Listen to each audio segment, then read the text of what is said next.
Tuhan. Shalom. Saya percaya pada pagi hari ini kita semua siap untuk menerima berkat Tuhan. Amin. Ya, sebagaimana pujian lagu yang sudah kita naikkan, satu hal yang kita perlu akui ada kuasa di balik nama Tuhan. Amin. Ada kuasa yang kita akan terima di dalam segala pujian kita kepada Tuhan. Sesuai dengan apa yang menjadi tema daripada gereja kita, yaitu build up, ya.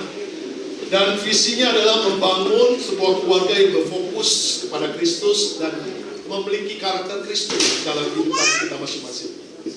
Nah, setiap hal yang kita pelajari pasti akan membangun. Amin. Tidak lihat itu di bangku sekolah, ya, di dalam kehidupan sehari-hari. Apa yang kita pelajari pasti akan membangun. Ya, percayalah, firman Tuhan itu datang pasti membangun kita. Amin. Kalau segala sesuatu yang datang untuk menjatuhkan kita, melemahkan kita, percayalah itu bukan datangnya dari Tuhan. Dan percayalah itu bukan firman Tuhan. Oleh sebab itu kita perlu belajar hari ini bagaimana kita dibangun di dalam Dia, supaya kita punya karakter yang kuat dalam hidup ini. Karena kita tahu hidup ini ya tidak akan pernah lepas yang namanya masalah, tantangan. Tapi percayalah, ada tangan Tuhan yang tidak pernah melepaskan kita juga. Amin. Oleh sebab itu kita masuk segera tema daripada firman Tuhan hari ini. Ya, saya bawakan adalah the power of His name and the promises. Amin. Saudara, seberapa yakin tentang kuasa nama Tuhan dan janjinya? Yang yakin tolong angkat tangan. Puji Tuhan. Mari kita lihat firman-Nya. Mazmur 138 ayat 2. Aku hendak sujud ke arah bait-Mu yang kudus dan memuji nama-Mu oleh karena kasih-Mu dan oleh karena setia-Mu, sebab Kau buat nama-Mu dan janji-Mu melebihi segala sesuatu. Amin. Satu hal yang indah yang kita bisa pelajari dari firman Tuhan hari ini, bahwa di sana dikatakan pada Mazmur 138 ayat 2, bahwa kita datang hari ini, kita datang kepada bait-Nya, kita datang ke dalam hadirat-Nya, kita datang mengangkat pujian, menyembah Dia. Karena apa? Kita tahu ada kasih Tuhan dan ada kasih setia Tuhan dalam hidup kita. Dan terlebih kita percaya ada kuasa di balik nama dan janji Tuhan. Nah, kita lihat apa yang kita bisa pelajari dari firman Tuhan ini. Hal yang kita pelajari lewat pemahaman firman Tuhan ini. Pertama, tidak ada sosok siapapun yang bisa disandingkan dengan Tuhan Yesus Kristus. Hari ini kita percaya, sekalipun yang namanya manusia berkuasa, yang namanya ya masalah merasa besar dan segalanya, tidak ada satupun hal yang bisa menandingi kuasa Tuhan kita. Amin. Dan hal yang kedua, saya berikan kepada kita semua, dikala tidak ada yang dapat dipercaya lagi, kita masih memiliki Tuhan Yesus Kristus, Allah yang hidup sebagai menara perlindungan bagi kita. Amin. Seringkali sesuatu datang dalam hidup kita, lalu kita menilai dari hidup kita yang tidak memiliki kuasa kemampuan, membuat kita bingung, membuat kita kacau, membuat kita khawatir dan takut. Tapi satu hal yang perlu engkau ingat, yaitu nama Tuhan Yesus. Karena di dalam namanya engkau memiliki kuasa. Di dalam namanya engkau akan mendapatkan sesuatu yang dahsyat, yang nantinya kita akan pelajari lewat firman Tuhan berikutnya. Kita lihat tiga hal ini. Yang ketiga, terhadap janjinya kita tidak bimbang karena Dia berkuasa melaksanakannya. Saudara mungkin masih ingat akan firman Tuhan dalam Roma, saya bacakan di sini. Di sana Abraham berkata demikian pada Roma 4 ayat yang ke-20 dan 21. Di sana dikatakan, tetapi terhadap janji Allah, ia tidak bimbang karena ketidakpercayaannya. Malah ia diperkuat dalam imannya dan ia memuliakan Allah dengan penuh keyakinan bahwa Allah berkuasa untuk melaksanakan apa yang telah Ia janjikan. Amin. Kita tahu bahwa Allah yang kita sembah di dalam nama Tuhan Yesus, Dia adalah Allah yang telah memberikan hidup di dalam kemenangan. Tapi masalahnya untuk penggenapan janji Tuhan akan kemenangan yang kita peroleh daripada janjinya, perlu kita nanti dengan keyakinan. Saudara tidak bisa sekedar memprotes Tuhan untuk segera tanpa saudara bersedia untuk menang. Seringkali banyak orang tidak dapat menerima situasi dalam kondisi hidupnya, lalu mengklaim Tuhan tidak memberi sesuatu yang baik. Kenapa demikian? Karena mereka tidak punya yang namanya keyakinan yang kuat. Keyakinan kuat itu harus kita bangun. Saudara mengikuti Tuhan, ada sesuatu yang terbangun. Kita tidak cuma berharap kebaikan Tuhan, tapi kalau tidak ada sesuatu yang dibangun dalam diri kita, bagaimana mungkin kita bisa menerima namanya kebaikan Tuhan? Karena kadang-kadang kebaikan Tuhan itu berbeda dengan apa yang kita pikirkan. Jalan Tuhan terlebih sangat jauh berbeda dengan apa yang kita rencanakan. Tapi ingat, Dia adalah Allah yang baik. Ingat, Dia adalah Allah yang penuh dengan kasih. Amin. Kalau berbicara nama, saya percaya kita selalu paham bahwa nama itu punya dampak bagi seseorang.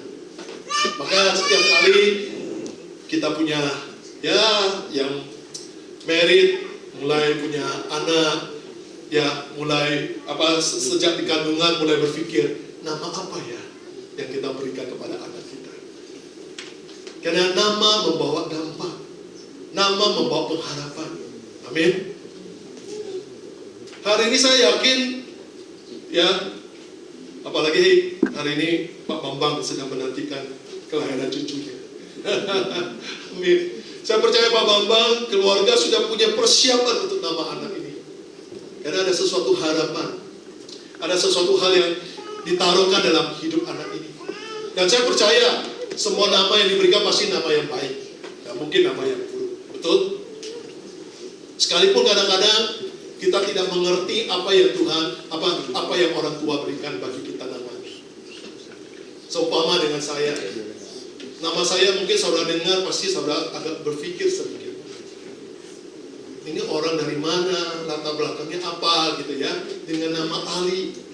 Ya, Ali itu pasti latar belakangnya Muslim, ya kan? Ali itu pasti nama, apalagi anak namanya Ali Muhi. Wah, lebih lagi kemuslimannya lebih jelas lagi.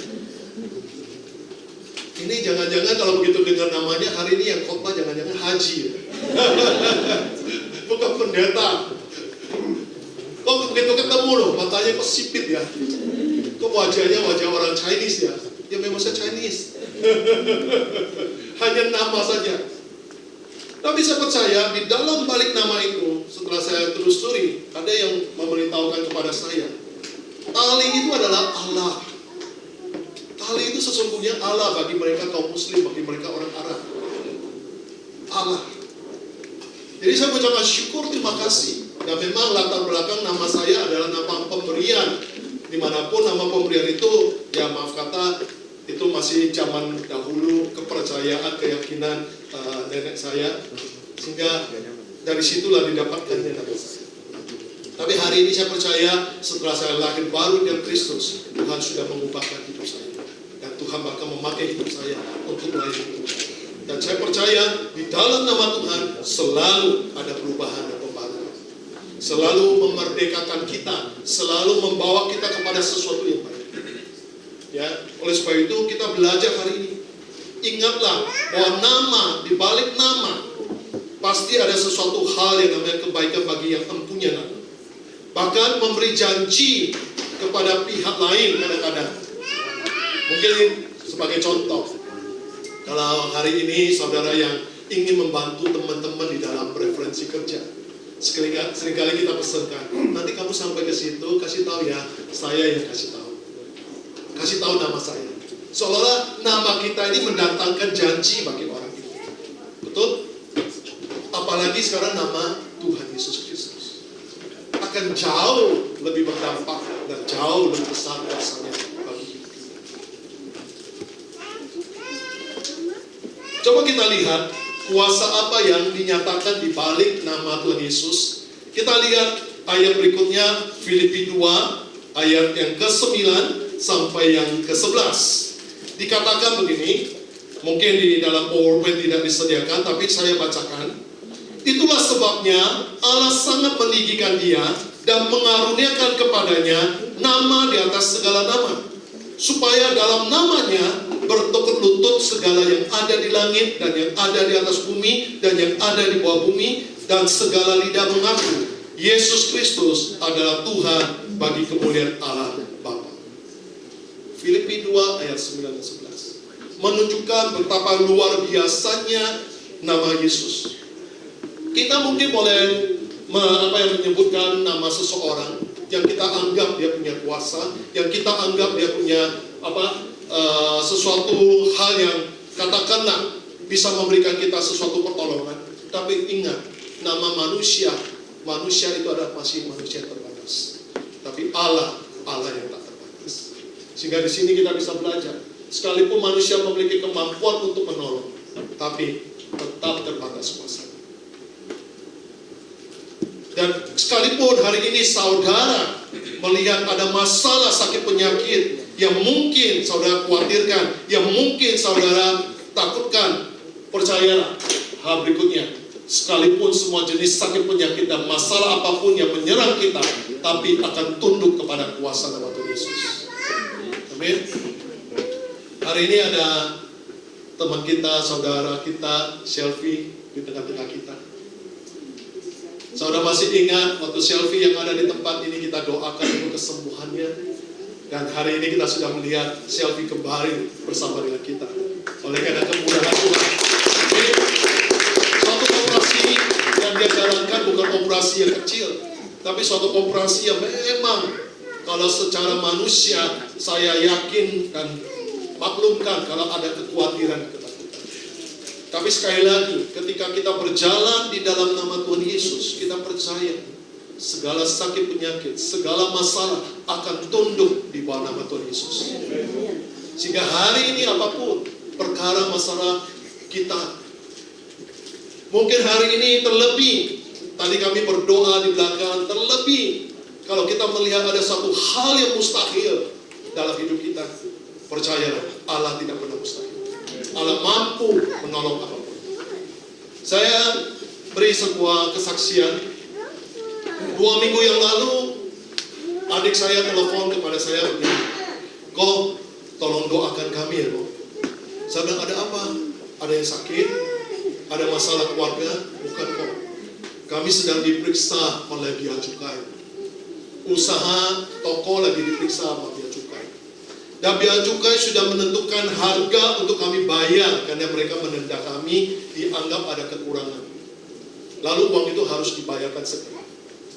Dan mereka bayarlah. Namun, di balik apa yang mereka lakukan itu, ada satu hal yang mereka perjuangkan untuk mendapat kembali. Karena apa? Secara prinsip, secara hal yang dikerjakan, tidak ada hal yang ditunggu. Tapi namanya Indonesia, kita tahu apa yang sudah divoniskan begitu, apa yang bisa diharapkan lagi? Cuma satu-satunya, keluarlah uang dari kantong. Nggak mungkin ada sesuatu yang bisa diharapkan lagi. Tapi saya ajarkan adik-adik saya katakan, ya, Koko akan berdoa berkalian. Satu hal yang penting, kalian sudah pastikan bahwa apa yang kalian kerjakan itu benar. Ya kok, kami percaya yang kami kerjakan itu. Saya katakan, mari kita doa dan saya percaya Tuhan akan membantu. Puji Tuhan. 2 hari yang lalu saya dapat kabar. Adik saya langsung bilang, "Kok, puji Tuhan, terima kasih doanya." Wah, saya bilang, gimana hasilnya? Semuanya beres kok, lancar kok. Dan luar biasa lagi kok, uangnya akan dikembalikan oleh Bea Cukai. Satu hal yang luar biasa. Siapa yang bisa membuat manusia itu mengembalikan uang kalau bukan kuasa Tuhan? Nggak ada yang namanya Indonesia itu sudah uang kalau sudah masuk akan keluar. Yang ada malah tambah ya, betul? Kalau tidak tambah pun ya diskon lah, tetap nggak bisa dapat kembali semua. Tapi ini kalau sudah bisa dapat, bukan cuma dapat sebagian, seluruhnya, saya percaya ini karena kuasa Tuhan. Amin. Saya juga beberapa tahun yang lalu, saya pernah membeli satu kios di Bandung. Waktu itu istri masih usaha. Kios itu kami beli dari seorang teman kantor yang ingin jual, lalu kita beli. Setelah beli, saudara tahu, sekalipun itu sudah kita cicil dan lunas, tapi oleh karena suatu masalah dialami oleh developer yang bangun, maka mereka bangkrut, disita oleh bank. Setelah disita, keputusan di pengadilan adalah lelang. Waduh, kami yang beli, seperti saya yang beli yang sudah lunas, kehilangan harapan. Sertifikat belum balik nama, sertifikat belum di tangan, masih ada dijaminkan oleh developer itu kepada bank. Lalu apa yang terjadi? Kami waktu itu ada kurang lebih 300 orang yang dapat masalah itu. Semua sudah lunas dan semua mendapat masalah itu. Kami sama-sama datang ke pengadilan, mendengar bagaimana pengadilan itu memutuskan bangkrutnya perusahaan ini, lalu diserahkan ke kurator untuk membereskan masalah itu. Dan dari angka yang ada, tidak mungkin kita bisa kembali sertifikat kita. Tapi saya selalu berkata kepada mereka, bahkan saya berbicara di depan hakim. Saya katakan kepada Pak Hakim, Pak, Bapak adalah perwakilan Tuhan di dunia. Bapak harus bisa menegakkan keadilan. Dan Bapak sudah tahu bahwa kami ini mengalami sebuah penindasan ya daripada kesalahan, daripada kelalaian pihak developer. Kami hanya memohon, Pak, tegakkanlah keadilan itu untuk kami. Pengadilan ketok palu, selesailah demikian, pokoknya urusan ke kurator. Selama proses itu tidak ada jawaban dan benar-benar kelihatannya semakin muram harapan kami. Tapi saya selalu berharap dengan Tuhan, dan saya mengajak beberapa teman-teman yang seiman, yuk kita doa. Sekalipun mereka orang-orang muslim di dalam grup, saya bilang, yuk kita berserah pada Tuhan. Pasti Tuhan akan menolong kita. Puji Tuhan, suatu hari kami disurati dari kurator. Anda atas nama ini, kios ini, harap hadir bertemu dengan kami. Karena kami akan membereskan semua ini. Dan sertifikat Anda bisa terima kembali. Itu semua kenyataan, sekali lagi, karena anugerah Tuhan. Nggak mungkin, sekali lagi nggak mungkin, itu semua sudah hal yang mati, hal yang tidak mungkin. Tapi ingat, Tuhan mampu membangkitkan. Tuhan mampu menghadirkan sesuatu yang tidak ada menjadi ada. Amin. Ini pelajaran bagi hidup kita yang kita perlu benar-benar sadar bahwa ada kuasa di balik nama Tuhan. Dan kita lihat di sini, sekalipun berat dan besar masalah hidup yang kita alami, tetap tidak pernah melebihi kuasa Tuhan Yesus Kristus. Kuasa Tuhan Yesus Kristus tidak ada kali. Sekarang masalahnya adalah seberapa besar kita mau meyakini akan firman Tuhan itu. Seringkali kita gampang mengamini firman Tuhan itu, tapi mengimani susah. Ya, kalau amin gampang, begitu dengar firman Tuhan di gereja ibadah, amin. Tapi giliran mengimaninya, nah ini tantangan datang. Tapi justru bersyukurlah kalau kita punya tantangan. Kenapa? Disitulah firman itu akan bekerja. Disitulah firman itu akan menunjukkan kuasanya bagi hidup kita. Kalau tidak ada tantangan, firman Tuhan itu terlihat sepertinya tidak ada apa-apanya. Sepertinya hanya firman yang memang ya menyegarkan pikiran ataupun semangat, tapi nggak ada hal yang kita bisa alami bersama dengan dia. Tapi oleh karena tantangan, maka firman yang kita dengar dan kita imani, maka itu akan menjadi sebuah hal yang luar biasa. Jadi hari ini kita diajak untuk mari bangun, build up ya manusia rohani kita, build up karakter Kristus, build up pola Kristus dalam hidup. Karena kita pun tahu, sekalipun Yesus itu adalah Allah yang menjadi manusia, tapi dia menanggalkan keilahiannya, dia menanggalkan kealahannya untuk hidup seperti kita manusia seperti biasa. Supaya apa? Dia bisa membuktikan kalau Bapa yang kita panggil di sorga itu, yang telah mengutus dia, itu yang akan memelihara hidup kita bagi orang yang percaya kepada dia. Dan saya rasa kita mungkin berbicara tentang iman ini seringkali orang anggap itu adalah bahasa basic, bahasa yang namanya ya pelajaran rohani yang basic. Tapi ingat, tanpa basic yang kuat, engkau tidak bisa membangun apa-apa di atasnya. Kita ingin bangun rumah yang indah, yang bagus dan kuat. Kalau tidak punya fondasi yang kuat lebih dahulu, percuma kita bangun sesuatu yang baik di atasnya. Suatu hari akan apa? Roboh. Maka firman Tuhan pun mengingatkan kepada kita, barang siapa yang sudah mendengar firman Tuhan namun tidak melakukannya, dia sama seperti orang yang membangun rumah di atas pasir. Sehingga ketika badai itu datang, rumah itu akan runtuh. Tapi orang yang mendengar dan melakukannya, dia sudah membangun rumah di atas batu karang. Amin. Saya ingin melihat jemaat di sini, jemaat Bethany House of Blessing, dibangun di atas batu karang yang kokoh, yaitu batu karang Tuhan Yesus. Amin. Saya sangat syukur bahwa Tuhan itu selalu memelihara kita. Tuhan selalu begitu dekat dengan kita. Karena firman-Nya setiap hari bisa kita pelajari. Firman-Nya setiap hari bisa kita renungkan. Dan apalagi di zaman sekarang tidak sulit untuk kita mencari firman Tuhan. Buka HP sudah ada, ya kan? Dulu mungkin susah harus cari Alkitab. Kadang-kadang kita alasan nggak sempat beli, ya. Tapi saya rasa hari ini kita nggak punya alasan itu lagi. Semua orang pegang HP, semua orang gampang untuk membaca firman Tuhan.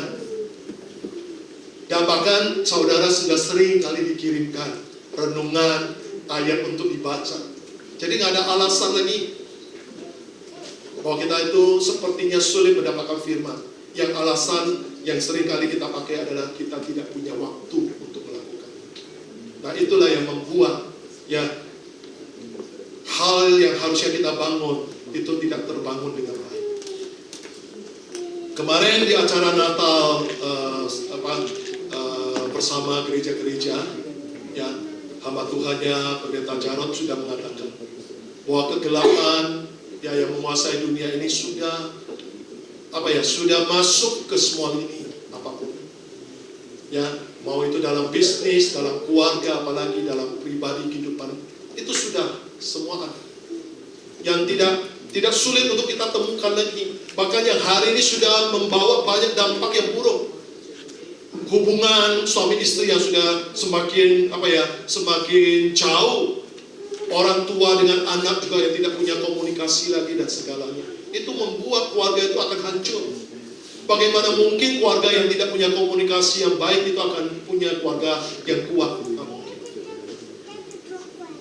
Nah, kalau kita sudah menyadari hal itu, percayalah bahwa firman itu datang untuk membawa perubahan. Firman itu datang untuk mengubahkan semuanya. Dan firman itu datang untuk menolong kita. Coba saja kita melihat sebuah gambar. Ya, minta tolong multimedia untuk tunjukkan gambar ini. Satu ungkapan yang ditunjukkan oleh seorang hamba Tuhan dari Amerika yang bernama John MacArthur. Di sini dikatakan, ya, kalau bahasa Indonesianya, ya bahasa Indonesia saudara tinggal baca. Bahasa Indonesianya dikatakan kedaulatan Tuhan, kedaulatan Allah itu bukanlah doktrin yang abstrak, ya, yang diberikan kepada teolog, kepada orang-orang yang mempelajarinya. Tapi dia itu adalah biblical konsep, sebuah konsep Injili yang berdampak pada pandangan kita tentang kehidupan kita setiap hari. Jadi jadikanlah firman Tuhan itu menjadi sebuah hal yang mengajari kita bagaimana memandang hidup ini setiap hari. Bukan sesuatu doktrin yang abstrak yang sepertinya kalau kita bilang sulit untuk dimengerti, sulit untuk ditebak, sulit untuk dipahami. Memang di awal kita menerima firman Tuhan yang tidak biasa bagi kita, itu memang sulit. Tapi ingat, Tuhan tidak pernah membiarkan kita ada dalam kondisi. Yesus katakan bahwa Yesus tidak pernah meninggalkan kita karena Bapa sudah menyiapkan Roh penolong untuk kita. Berarti hidup kita yang punya Roh Kudus, hidup kita yang punya hadirat Allah, di situ kita tahu bahwa perlunya Injil untuk hidup kita. Supaya apa? Kita bisa memandang seluruh hidup kita dengan cara Tuhan memandang. Adakah Tuhan memandang masalah kita Tuhan takut? Adakah Tuhan memandang sebuah ancaman bagi hidup kita lalu Tuhan kabur? Tuhan lari? Tidak. Tuhan justru semakin melihat itu, Tuhan semakin dekat dengan kita. Dan semakin mengajari kita bagaimana caranya untuk melawan masalah itu. Kita bisa melihat siapa? Daud. Daud di dalam keyakinannya bersama dengan Tuhan, karena dia sudah banyak mengalami pengalaman Tuhan dalam hidupnya. Dia berani datang kepada Goliat yang ditakuti oleh Raja Saul. Daud datang bukan karena kesombongannya, Daud datang bukan karena kemampuannya, tapi Daud datang karena dia beriman bahwa Tuhan yang dia sembah, yang dia ada panggil itu akan menolong untuk mengalahkan Goliat itu. Maka dia datang. Dia katakan kepada Goliat, aku datang bersama dengan Allah yang kau hina itu. Maka yang menjatuhkan dia bukan lagi, sekali lagi, bukan kuasanya Daud, tapi kuasa Tuhan di balik apa yang Daud lakukan. Hari ini kalau saudara seperti Daud beriman melakukan firman Tuhan, yang sekalipun tadi dikatakan, sekalipun tidak ada dasar untuk berharap, tapi karena kita yakin bahwa janji Tuhan sanggup dilaksanakan oleh Tuhan yang berjanji, maka kuasanya akan terjadi, mujizat akan terjadi. Hari ini saya tidak tahu saudara-saudari yang ada dalam ruangan ini apa yang menjadi masalah saudara. Tapi yang perlu saya kasih tahu adalah bahwa saudara memiliki Kristus. Saudara memiliki jawaban itu. Saudara memiliki kuasa itu. Saudara memiliki kekuatan itu. Amin. Hari ini Tuhan memang ingin menunjukkan betapa besar kasih Tuhan dan betapa kasih itu mampu menyelamatkan kita. Dan kita lihat kembali pada hal yang berikutnya. Pada Mazmur 138 ayat 3, 7 dan 8. Saya bacakan. Pada hari aku berseru, engkau pun menjawab aku. Engkau menambahkan kekuatan dalam jiwaku. Jika aku berada dalam kesesakan, engkau mempertahankan hidupku terhadap amarah musuhku. Engkau mengulurkan tanganmu dan tangan kananmu menyelamatkan aku. Tuhan akan menyelesaikannya bagiku. Ya Tuhan, kasih setiamu untuk selama-lamanya. Janganlah kau tinggalkan perbuatan kami. Sebuah ucapan syukur Daud kepada pertolongan Tuhan. Daud tahu ketika dia berseru, Tuhan tidak pernah bahwa meninggalkan dia, ataupun Tuhan tidak pernah bertindak di dalam seruan orang yang beriman. Tuhan akan bertindak di dalam setiap orang yang berseru. Hanya perkara waktu, hanya perkara bagaimana cara Tuhan, itu adalah bagian Tuhan. Kita sudah berdoa, yakinlah dengan apa yang kau doakan. Jangan sampai sudah berdoa lalu kau bimbang. Maka firman Tuhan dalam Tesalonika mengatakan, orang yang bimbang tidak akan menerima apa-apa daripada Tuhan. Bukan karena Tuhan tidak memberi, tapi karena kita yang tidak membiarkan tangan Tuhan untuk menolong kita. Hari ini kau mau doa meminta pertolongan Tuhan. Begitu selesai doa, saudara bisa ambil keputusan saudara sendiri. Kadang, aduh Pak Ali terlalu lama dulu Tuhan jawab. Pak Ali, aku kan tidak tahu Tuhan bagaimana mau menolong saya. Yang saya tahu cuma itu. Kita harus belajar. Justru di dalam ketidaktahuan kita, lebih lagi kita harus merendahkan diri untuk belajar. Sampai waktunya Tuhan menunjukkan. Jangan kita memaksakan diri. Jangan kita melakukan sesuatu yang kita walaupun kita anggap itu bisa. Tapi sekali lagi buktikan dan minta penentuan Tuhan. Adakah Tuhan engkau mengizinkan hal ini? Kalau iya, percayalah. Memang itulah jalan Tuhan untuk menolong kita. Dan ini menjadi sebuah hal yang saya percaya tidak lepas dari sebuah kehidupan kita dalam rohani kita bersama dengan Tuhan. Dan kita belajar di sini. Hari ini jika kesesakan itu menyerang, ada ancaman yang ingin menguasai hidup kita, percayalah bahwa Ia Allah kita akan tetap mempertahankan hidup kita. Saya akan percaya Tuhan Yesus sudah mati di atas kayu salib menebus kita, memberikan kita hidup yang kekal, lalu Dia berdiam diri saja di sorga untuk tidak menolong kita, tidak mungkin. Dia di dalam sorga pun turut berdoa untuk kita. Dia di dalam sorga itu terus bekerja untuk kita semua. Karena itulah kasih Tuhan yang tidak bisa dipisahkan oleh jarak, yang tidak bisa dipisahkan oleh waktu, yang tidak bisa dipisahkan oleh apapun. Karena kuasanya itu dahsyat dan kuasanya tidak bisa dikalahkan oleh apapun. Hari ini saudara jangan mengira bahwa saudara ini lemah dan saudara tak berdaya, lalu tak bisa melakukan apapun. Ingat, selama engkau bersujud di hadapan Tuhan, Tuhan akan bekerja dengan luar biasa. Di mana sih letak artinya jarak kita dengan Tuhan? Tidak jauh. Jarak kita dengan Tuhan hanya sejauh lutut dengan mata. Kalau kita ada masalah lalu datang berlutut di hadapan Tuhan, saya percaya Tuhan yang dahsyat itu akan langsung bekerja dalam hidup kita. Suatu hari saya berdoa sama Tuhan, Tuhan, hamba ingin memberi orang tua, katakanlah sesuatu pemberian bulanan. Saya waktu itu masih kerja sekuler. Saya bilang, Tuhan, hamba ini tidak mampu memberikan uang bulanan bagi orang tua sekalipun hamba sudah bekerja ya dan sudah berkeluarga. Ini sangat membuat saya itu prihatin. Lalu saya berdoa, Tuhan, tolong, hamba butuh itu. Saudara tahu, saya lutut berdoa dan tidak lama, dalam hitungan seminggu Tuhan jawab. Dan jawabnya aneh, jawabnya luar biasa. Saya minta waktu itu, Tuhan, tolong berikan saya 1 juta ya Tuhan, tambahan, supaya saya bisa beri kepada orang tua saya 1 juta. Tapi apa yang